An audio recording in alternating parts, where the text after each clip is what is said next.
Okay, Hey, that was the most stressful 15 minutes of my life. 15 minutes. Hey, Cameron. hey, how you doing? I'm good, except we're a little bit late, and the reason is because my Wi-Fi, my internet was down or weird, and I was all laggy, and so I was like, as it was, I was spending half an hour trying to sort out my Ethernet cable, which was like untangling Christmas lights for the Yeah, last 10 minutes to get that hooked into my modem, only to find out all I had to do was reset the modem. Lesson learned. yeah, you were pretty jerky earlier, but that wasn't a reflection on your personality. Oh, thank you. Yes. No one's ever told me I was jerky before. So that's a new one. Cameron, thank you for joining us all the way from Texas. I'm so excited. I am too. When we figured this all out, I was just really stoked to be on the show. So thank you. Thank you. Thank you. So a little bit of a backstory before we get to Texas, because I do want to get to Texas eventually, but let's go back because we want to find out what your story is, obviously. You started out right here in my home province of Ontario. This is where you're Yeah, from originally, right? yeah.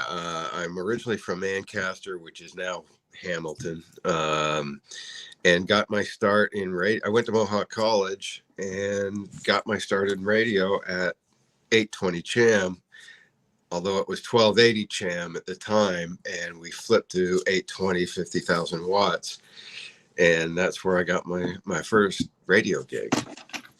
And now you were on the air there, correct? Because you were a Yes, I was. I copywriter did at one point as afternoon well. drive traffic reports and overnights on the weekends. Cool. And then you just had, like, I feel like in conversations with you in the past, I feel like you have kind of a gypsy soul.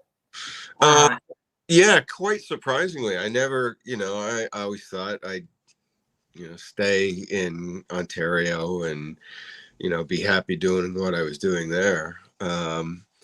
But at about 40 years old, I got kind of itchy feet and started moving around a bit. Well, a lot. yeah. So where did you go after Cham? Okay, I went to at the time it was 1280 CHOO in Ajax, and then it became KX 96 FM, and so I was at that station told for about 11 years, and that's the longest I've ever had any job. Um, and then I went to uh, uh, Oshawa, CKDO, and at the time it was Magic at 94.9. And I was there, and they got bought out by Chorus Entertainment. And so then I moved to Q107 in Toronto.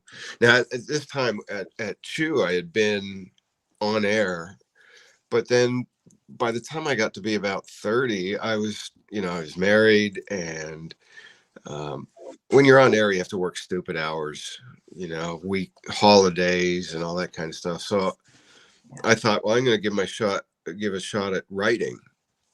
So I started writing commercials and producing them there. And so that's what I did for the majority of my time at Chew KX. And then when I went over to the Oshawa station, I was just doing writing, and it was great. We had a blast. But then we were bought out by Chorus, and they flipped the FM to the energy format and kept CKDO as all talk. And then the guy that fired me at Cham in Hamilton, because I just got too big headed working at the #1 station in Canada, hired me at Q. And so I worked for Q107, 640 AM, which at the time was called Mojo. Who else was in that? Oh, The Edge, 102.1.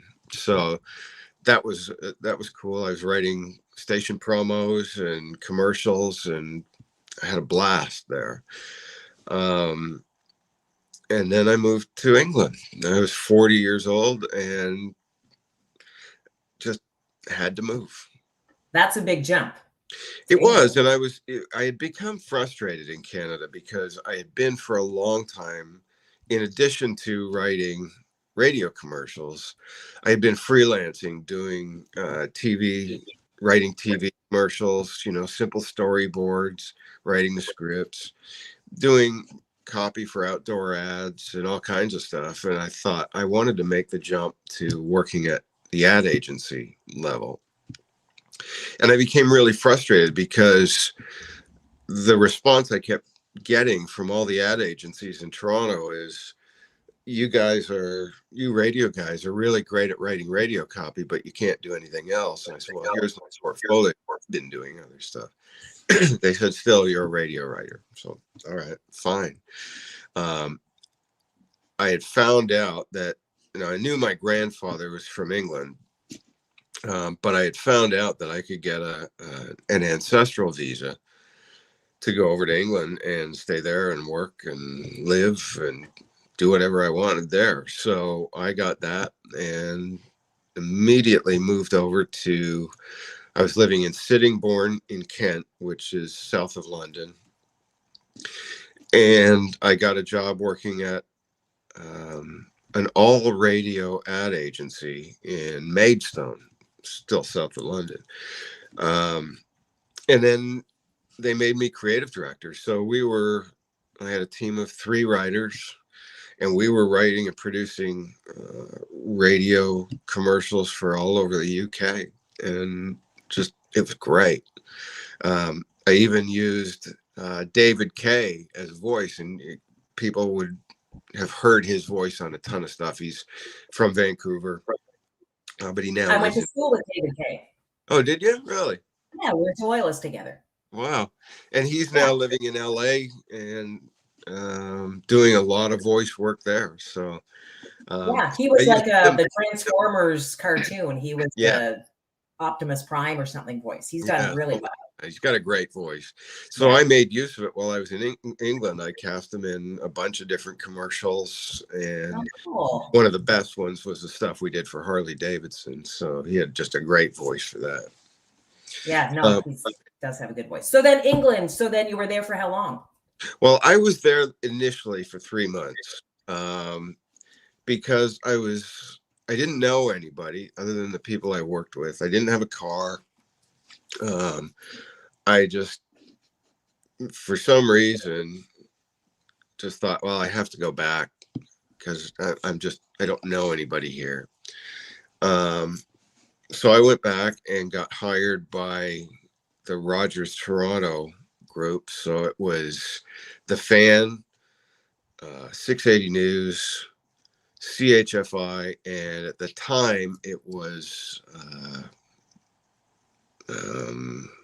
what's the format? Jack format. So I was there working with 4 other writers, writing for all those stations, and I worked a lot with the sales department to help their bigger clients develop their brand identity and make sure that all their advertising across all the different platforms was all the same and working all together. And that's where in England, I really got into the brand identity stuff and branding. And so I've really stuck to that ever since, and become kind of a brand strategist and writer. So then I was there for, I don't know, maybe 4 months, and then went back to England and got hired by an ad agency up in Nottingham, which was really cool. It was a small boutique agency, and we were working for clients in Saudi Arabia, Australia, New Zealand, Canada.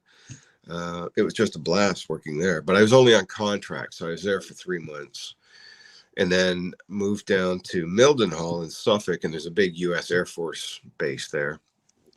And I was there just freelancing for a while until I got a job full time at an ad agency in a place called Peterborough in Cambridgeshire, and had the time of my life working there. We had a great team and got to work really closely with the creative director, art director. Had 5 designers. It was just, I had so much fun. It was great. That's cool. So I have to say, I'm amazed that you can remember, like when you're, rhyming off all the radio stations you've worked for. Cam, yeah. I have worked for a lot of radio stations too, because as you know, in radio, it's a very transient kind of occupation. Yeah. And I cannot remember, like if I had to rhyme off right now, all the stations I've worked for, I would miss a lot. So I think that's Yeah. great that you have that all embedded in your memory so well. That's cool. And it's funny because I never really had that uh, spirit of wanting to move around. I thought, okay, I could move around in kind of the greater Toronto area, but that's where I'm comfortable. But again, you know, when I got to 40, it's just, I had to do something different. I didn't want to grow up and die in the same small town, you know.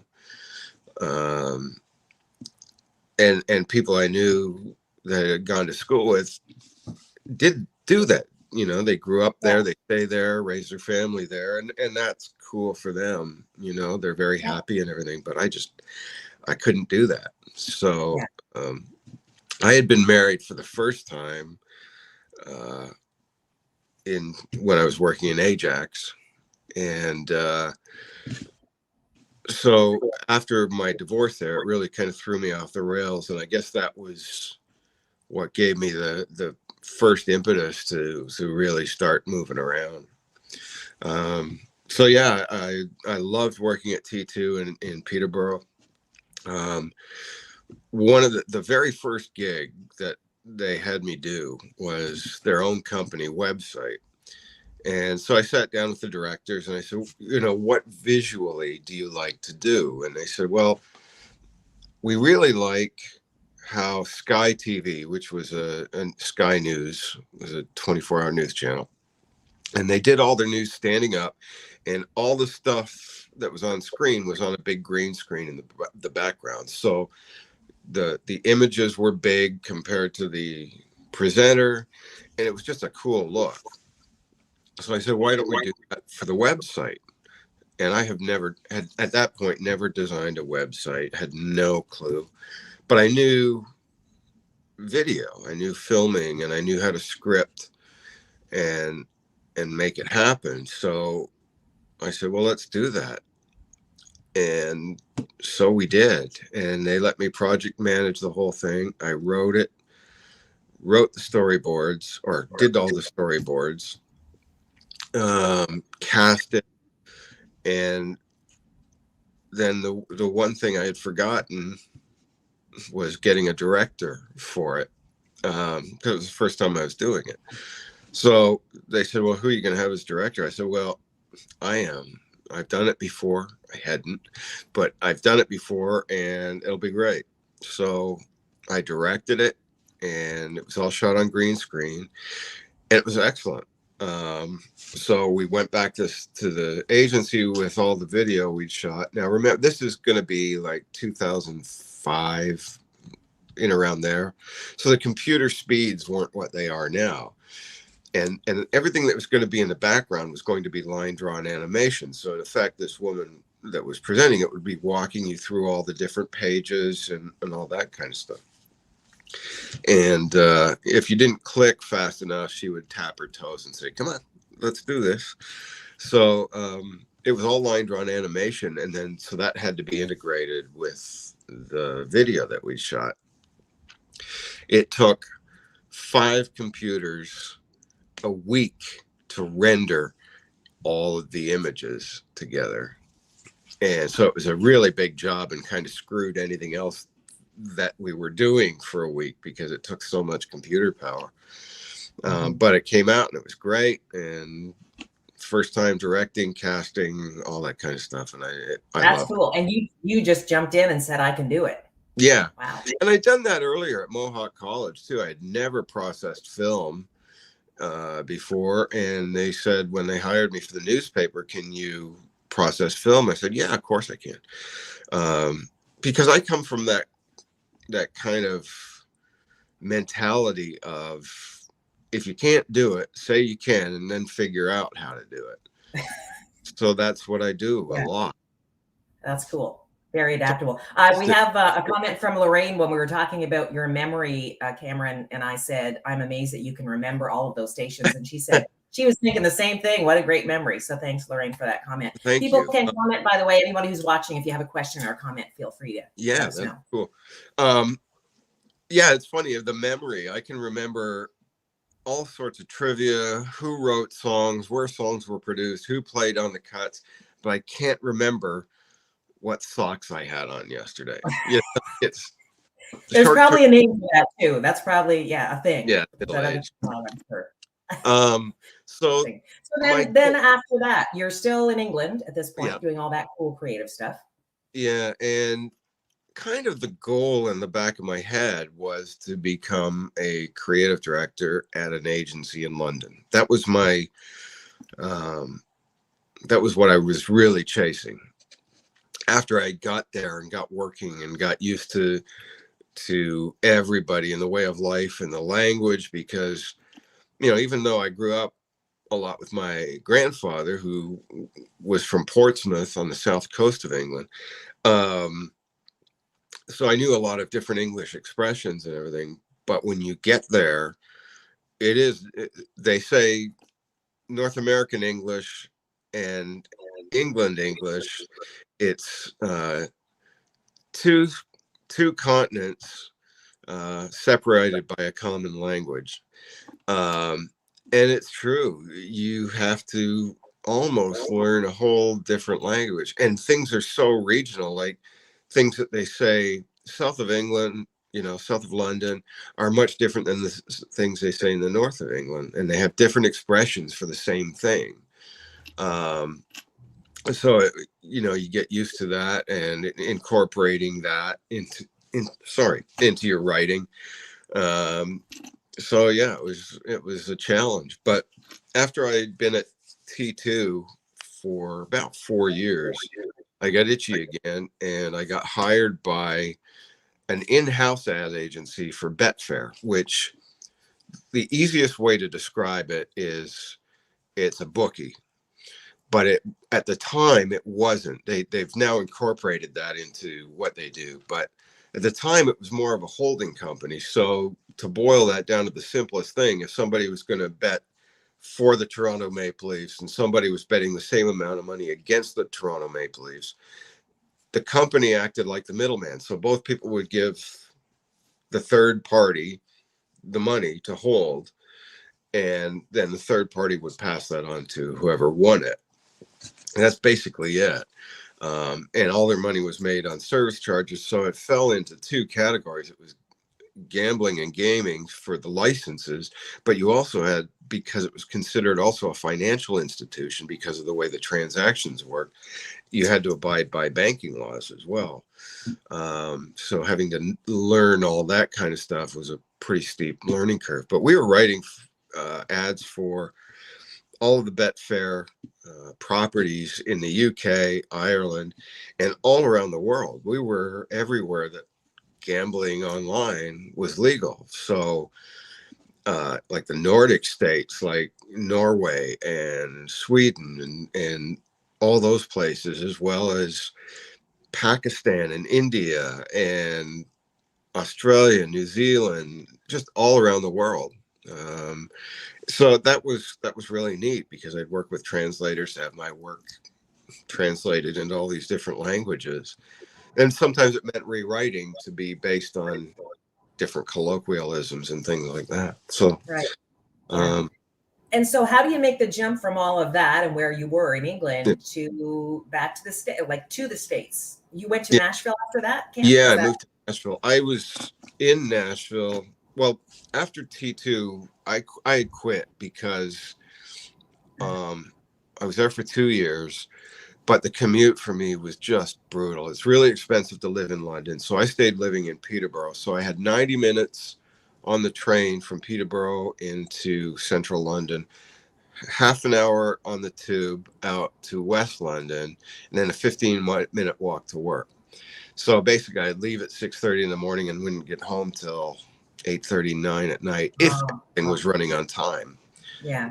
Quite often it didn't. So I'd be getting home sometimes 9:30, having something to eat and going to bed. And I did that for 2 years, and it just sucked the life out of me. Even weekends were a waste because I was so tired. Um, so I'd had enough, and I figured I'd got to my expectations and I needed to try something else. So I started uh, an international radio promotion company. So I was helping independent artists, mostly from Canada, get airplay on country radio stations and country radio shows in the UK, all through Europe, Australia, New Zealand, Japan, and did that for, I think, about a year and a half. And I'd been working with one client a lot, and they wanted me to manage them, and that's not something I ever really wanted to do. But okay, I'll give it a shot. So I met with them. I flew to Nashville and met with them there.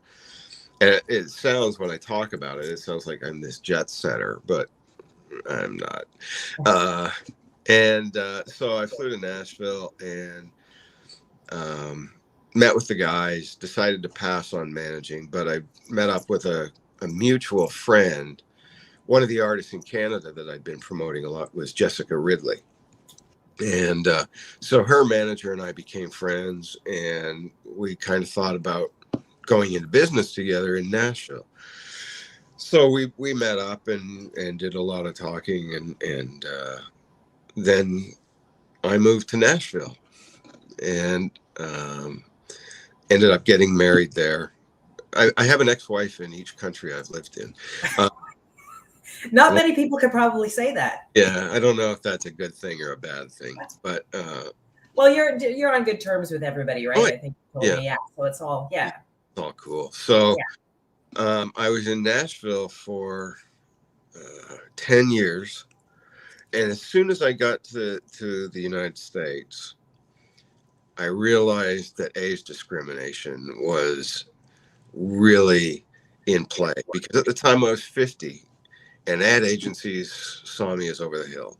Wow. They'd much rather hire somebody right out of college and train them instead of getting the experience. Yes. So I realized that anything I had to do on my own. So I took the radio promotion company and morphed it into Maple Star Music and Media, and it became a digital music business focused ad agency. So I ran it. I was the writer, creative director, and I hired freelance designers and worked with artists and producers and everything to really help monetize, because we would buy ads in relevant music business publications online. And so they could click through and be taken actually to the artist's website where they could purchase, and the artist would make more money instead of having to pay, get a fraction of what they were getting for iTunes. And, at the time the streaming services hadn't really kicked in yet. So my goal was to put more money in the pocket of these independent artists. So I did that for a while, and lack of funding, just couldn't get it to take off. I'm a really good creative, but absolutely suck at everything else. So the business side, just I couldn't do it. So I was really floundering, and I went to a networking event in Nashville, music business networking. And I ended up talking to this woman and telling her what I was doing. And she said, "Oh, I have a friend in music business finance. You should go talk to her." So she set up a meeting. And like most meetings in Nashville, they're done at Starbucks or a different coffee shop. So met with her and told her my background about being on radio and the international radio promotion and everything. And she said, "Well, I'm not really interested in the ad agency side of things, but would you consider going back on the air?" And I thought, yeah, I can do that, because I'd done some radio stuff when I was living in England. So she introduced me to her husband, who had just come off a gig and was looking for something to do. And so we put our heads together and came up with this idea of producing a weekly 1-hour country radio show specifically designed for countries outside of the United States market, because radio stations would subscribe to America's Top 4 or America's Country Countdown, American produced shows that would air internationally, but they were filled with kind of irrelevant stuff that meant, if they talked about baseball, well, the only place outside of the U.S. and Canada that does baseball is like Venezuela, some of the Central American countries, and Japan. So we thought, if we start doing the show that doesn't use American colloquialisms and could relate to international experiences all around the world, then it would be a really cool show. So our first show aired, I think, on about 8 stations around the world. The first week. The second week, we were up to about 40. And by the time we were running at our peak, we had 66 radio stations in 18 countries that were picking up our show. So we were on the air all through Europe, Canada, the U.S., because some independent U.S. stations wanted the show. We were on in Mexico, something like 18 stations in Mexico, and just everywhere, Australia, New Zealand, Japan, all through Europe. It was great. We had people loved the show.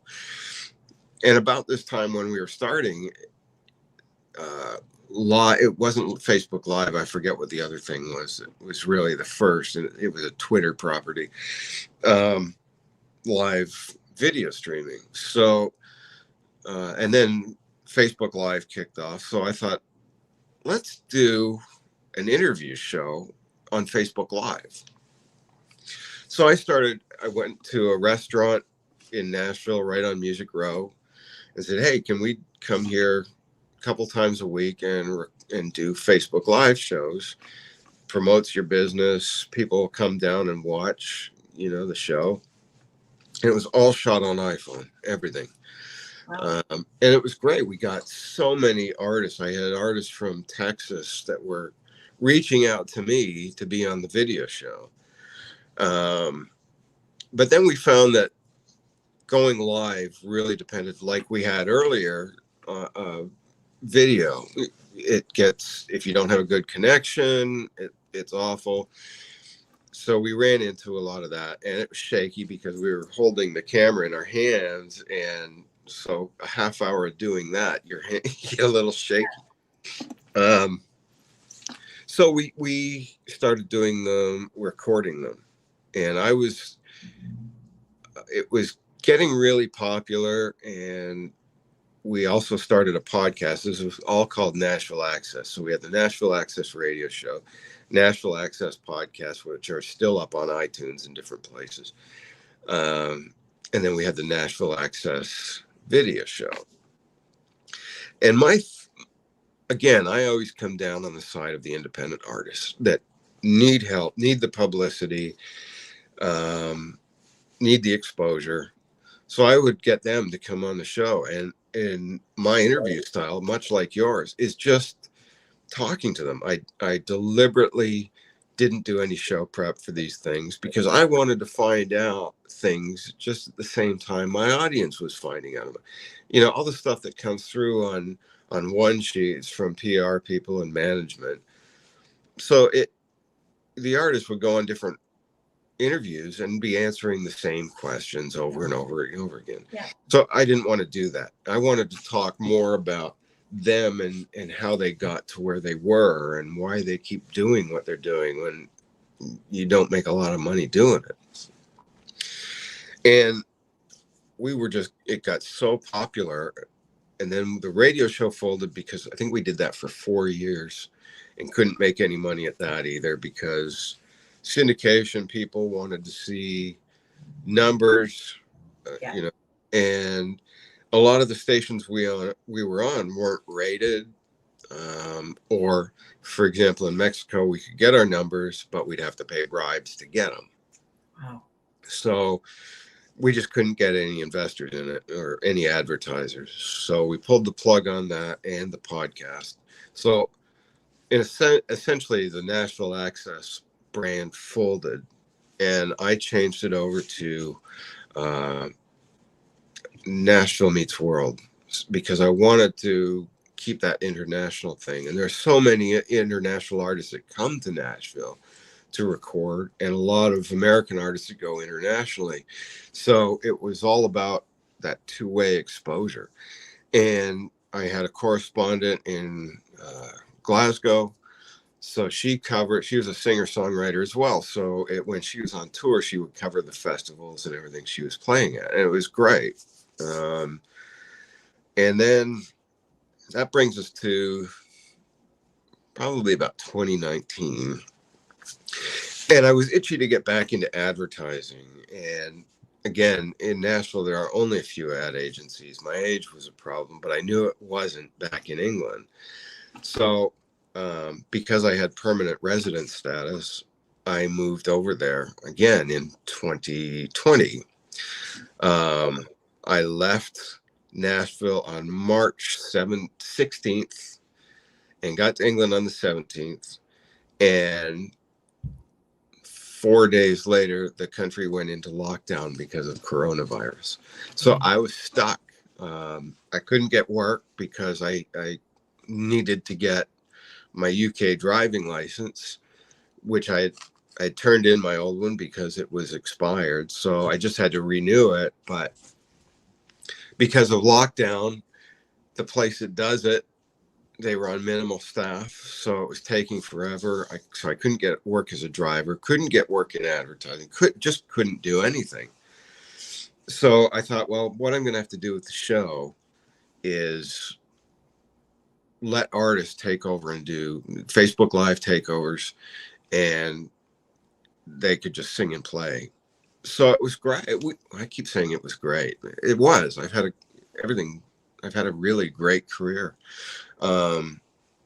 So artists all over the world were doing half-hour, 40-minute show on the Nashville Meets World page, and I'm really happy that independent artists that I've introduced from, really small towns and that wouldn't get that kind of international exposure got it. And I would see fans of my show becoming fans of theirs, and they're selling product and selling merch and everything. And that just really thrilled me. But I did that for about 4 months when I was in England. I was stuck there for 5 months. So I ended up coming back to Nashville. And then my third wife, her parents, well, she was from a place called Cuero in South Texas, which about 100 miles south of Austin. So we decided to move back there to Cuero. And I got a job working at a newspaper in town as a reporter and feature writer, which was something completely new to me. Yeah. Once again, camera the depths to something completely new. Embraces something new. And it kind of was easy because in advertising, you use a lot of adjectives and superlatives, and in reporting, you don't. It's the facts. So, and it's amazing, if you say something like the crowd was really pleased, I would take that to my editor, and she said, well, they look pleased to you, but so that's your opinion. Mm-hmm. So I couldn't do that. So it was a bit of a learning experience for a couple of weeks, but I really took onto it and liked getting out and interviewing people and letting them tell their story. So it wasn't, all I was doing was organizing their words. I had very little narrative except to set it up and give it context, but I loved letting the people tell their story. Yeah. So then I was there for 3 months and moved. My wife and I separated, and I moved to where I am now, which is a town called Floresville, which is about 40 minutes southeast of San Antonio. So we're down in South Texas and South Central Texas, and I love it. So just looking for a gig here, and it looks like I'm going to be a teacher. So, wow. Yeah. So another new career. Yeah, another new thing. And aren't you starting up some kind of a newsletter or considering at least, Cameron? Because but when we were talking about a while ago about um, you know, ageism and all of that stuff. Lorraine, again, thank you for staying with Yeah, us, Lorraine. She says ageism is real. And it's true. I think all of us, as we get into our 50s, particularly, start to yeah, experience that in some way, shape, or form. yeah. So is it kind of what you're doing or thinking about doing going to play into that, maybe help seniors in the area a little bit? Yes, the ageism thing really sucks because it really is so hidden. And when they refuse you from jobs, it's because you're too experienced, which translate that to you're too old. Yeah.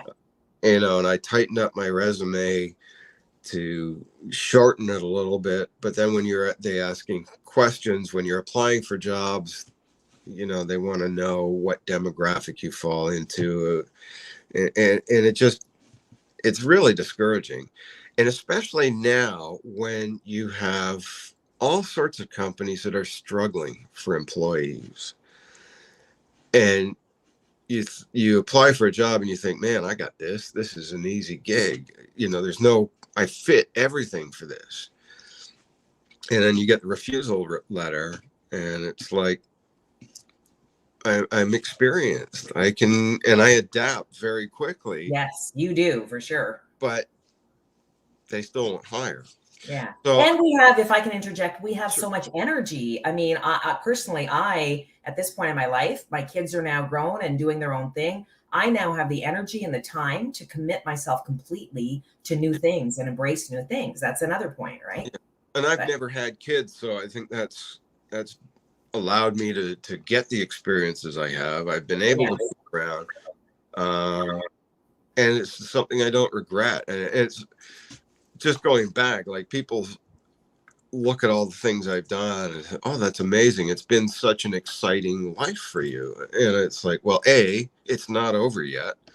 Uh, yeah, and like the I'm in really good shape, and like I can see myself like at this point working to my mid 70s because I yeah, just have that energy. I'm healthy and in good shape. So um and again, I adapt to changing cultures and changing attitudes. I'm a quick adapter of technology, and um so yeah, but the ageism really is a thing. So I'm actually, my current partner and I, um, we're talking, and we're thinking about, we've already set up the page on Facebook for it. It's called Seniors. I can't even remember what it's called now.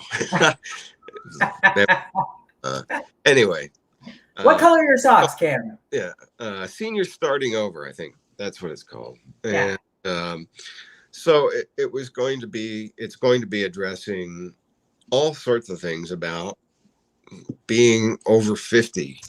So it's dating, because that's a whole nother ball game when oh yeah, it's almost like um, going to buy a used car and buying the car that has the least amount of problems with it. That's kind of what dating is like. very true. Yes. Um, and all the things, relationships change when people become empty nesters, and all of a sudden now you're stuck in a house with the same person and you're just seeing them all the time, and then retirement happens and you're around each other constantly. um, so there's relationships, there's dating, there's music. That's, we haven't started it yet, but that's where the idea is going. It's just about starting over in your middle age, and middle age really now is, it used to be the 30s, but now it's more like the 50s. um, and the adjustment of knowing that you've got more on the back end of your life than you have it in front of you.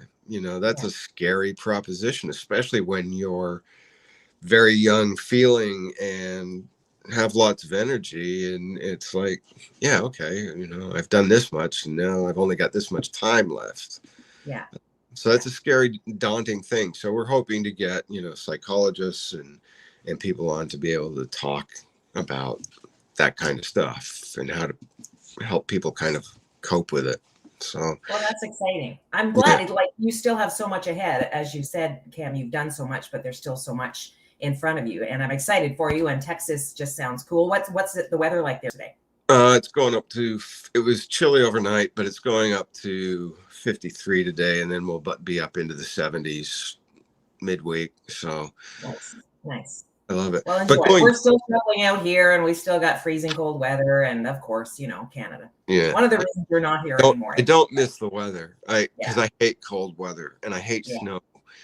Yeah. And it's like, I think it stuck with me early that I want to go where the weather suits my clothes from the song everybody's talking. Right. So in England, it was milder. The winters weren't as severe. You maybe got a little bit of snow, but not a lot of cold. And now here in Texas, it like last year with that ice storm and snow they got here, that was just such a freak thing. We'll get cold. A couple nights ago, we were down into the low 20s, but that doesn't last long. It's Texas, so it changes pretty fast, especially down here in South Texas. Do you feel you're where you want to be now? Yeah, I think I finally arrived at the place I can call home. Awesome. I still have my Canadian citizenship. Here in the U.S., they only recognize U.S. citizenship, but in Canada, it's called, you have dual. So I have dual passports and all that kind of stuff. But I just don't think I could go back to Canada for anything but a visit anymore. I couldn't handle the weather. I just couldn't deal with it. But going back to the thing about, how people think I've done all these excellent things, and looking back, I guess they were kind of cool. But at the time, I was just living, and it just seems, I moved to England to work, and so I worked and got married and divorced, and then another thing to do work at, and so it's been kind of chasing work around the world and not really thinking about, oh, this is going to be exciting, because people talk to me about that and oh, that must be so exciting, and yeah, I guess it's just what I do. Yeah, but that's the whole idea behind them, why I want like you to tell people stories, because everybody does have a story, even though we may look back on our own lives and go, well, it was just a thing, it was just what I did, I had to do what I had to do. Yeah, it may be kind of boring to you, but there's always going to be, I think, no matter what job you do, there's going to be an element of it that people find really cool. Yeah. And that could be anything, whether it's a janitor or whether it's an executive or whether you're a ranch hand down here. There's going to be something that somebody else finds exciting about your life. Yeah. But we get caught up in that, oh, my life is crap, I'm bored, and I'm even guilty of that. I'm bored very easily. Yeah, I think when people get to hear these stories by others, not necessarily as an example of what you should be or shouldn't be, because everybody has to follow their own path, but you've done this as well. You've been trying different things, and when we met here, in Nashville, I think 2012, you were down there and experiencing the city, and I think that's what this is all about. Not and especially your show is just what people do, and it's cool. Yeah, it is cool. People are cool. So I'm really glad I had the chance to chat with you, Cam. This was very interesting, and to be able to catch up with you and learn your whole story, because there's so much that I didn't know about you that I've learned today. So thank you, and good luck with everything, all the things you have going on and all the things you have ahead. And same to you. I hope the show really takes off for you, and if there's ever anything I can do to help you out, then just say the word. Oh, I will, for sure. Thank you. Oh, there's Angela. Yeah. Hey, Ange. Thanks for tuning in. That's cool. Because down the Ange introduced you, I think. What's that? I think Angela introduced me to you, didn't she, when we were there? Because I was Yeah, doing my I worked Country for Confidential show. Angela in Ajax. She was running Chew Radio for a while. She was the general manager and sales manager. So Yeah. that's where I know her and work with her. And I loved it. Angela's great. Yeah, she is great. So anyway, thanks, Ange, for tuning in. And she Yeah. says, good job. I love this little feature where I can show what people are, their comments. So that's Yeah. awesome. Anyway, That's neat. thanks, Ange. Thanks to everybody who tuned in and watched and stayed with us. And I know more people will catch this later as well. And Cam, thank you so much. You were really an interesting person to talk to, and I look forward to chatting again sometime. All right. Again, thank you for having me. It's great. And can I give people my my socials? Please do. Okay. Please do. You can find me. I've been through a bunch of different names because in radio, different things use different names. And so my personal Facebook page is Cameron Ian Tilbury. And I spell Ian the Gaelic way because I'm Scottish. And on my fan page on Facebook is Cameron Mackay. It's MACKAY TX, Cameron McKay, Texas, TX at, so that's going to be Facebook and Instagram, Cameron McKay, Texas. And then I have the Senior Starting Over Facebook page and Instagram. So perfect. I'll add all of that to underneath the video so people can click on that stuff and go there easier too. That's great. Okay, Cam, thank you so much. Thanks everybody for tuning in and for comments. And it was fun. So we'll do it again next Sunday. I had fun. With my internet working. Me too. Thanks, Cam. Thanks, Rebecca. Yeah, have a good Sunday. Bye. You too. Bye-bye.